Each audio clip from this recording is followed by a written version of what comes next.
जय श्री राम। समस्त साहित्य साधकों को रेखा तिवारी का सादर प्रणाम। सद्वाक्य। आलसी और अकर्मण्य व्यक्ति संसार के लिए भार स्वरूप हैं, जो दूसरे के परिश्रम पर चयन करना चाहते हैं। भाइयों और बहनों, मेरे द्वारा लिखा गया चिंतन। दो छोर के रंग महल। जीवन सदैव दो छोर के मध्य चलता है। सुख दुख, मान अपमान, यश अपयश, भाग्य दुर्भाग्य, मजबूती से दो छोर हर इंसान के भाव संस्थान में अपना वर्चस्व रख मनोबल को कम ज़्यादा करने के तराजू में रख देते हैं। कांटे का मुकाबला होता है भाव जगत में मनोबल और आत्मबल के बीच। बेचारा शरीर इन दोनों के बीच कठपुतली के जैसे नाचता है। इसलिए दिन और रात जैसे दो छोर को संतुलित करने के लिए जीवन में रंगों का महत्व बढ़ जाता है। हर रंग अपने आप में अभूतपूर्व ऊर्जा रखते हुए मनुष्य अस्तित्व को प्रभावित करती है।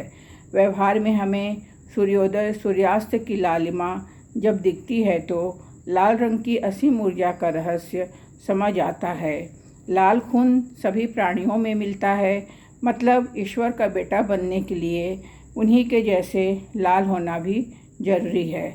लाल रंग अग्नि का भी सूचक है। कुल मिलाकर लाल रंग ऊर्जा प्रदाता कहलाता है।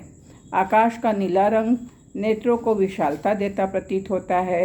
विशाल आकाश अपने भीतर जल को थामे हुए हैं, फिर भी जल उसमें से नहीं गिरता। काले मेघ उसमें विचरते रहते हैं तो कपसिले बादल भी रुई के जैसे जल को लेकर इधर से उधर ले जाते हैं। आकाश में बादलों की घूरदौड़ नयनाभिराम दृश्य बना नीले आकाश को परीलोक बनाने का कार्य करती है।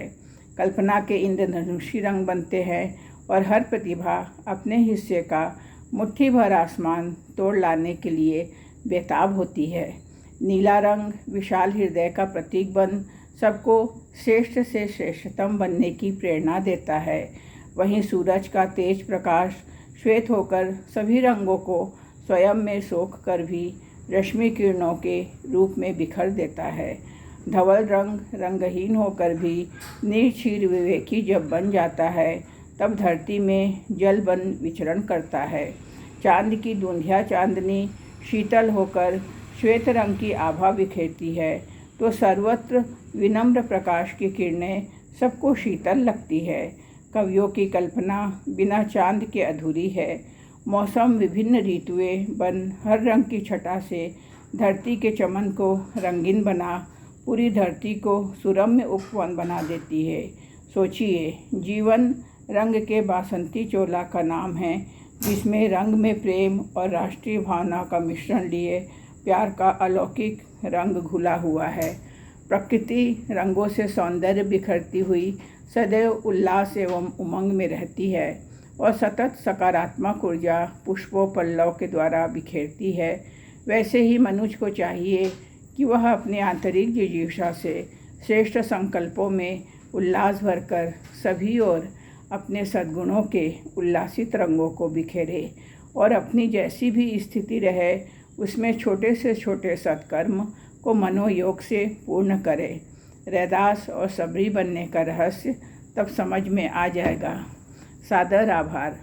भाइयों और बहनों, स्वस्तिक पत्रिका और साहित्यिक सचेतना मंच से हम लोग नित्य जब अभ्यास करते हैं तो हमारे भीतर एक अलौकिक ऊर्जा का संचार होता है। अब हमें भी लगता है कि हम छोटी छोटी गृहिणी घर के भीतर से भी रहकर कुछ अच्छा कर दिखाने की हिम्मत संजो रही हैं। इस हेतु इस मंच को सादर नमन। हमें आप लोगों ने सब्सक्राइब और लाइक किया, इसके लिए सभी भाई बहनों का सादर आभार। ऐसे ही हमारे सनातन सहयोगी आप लोग बने और संग संग हम लोगों की यात्रा सदैव ऐसे ही चलती रहे। इस भावना के साथ आप सभी को सादर प्रणाम।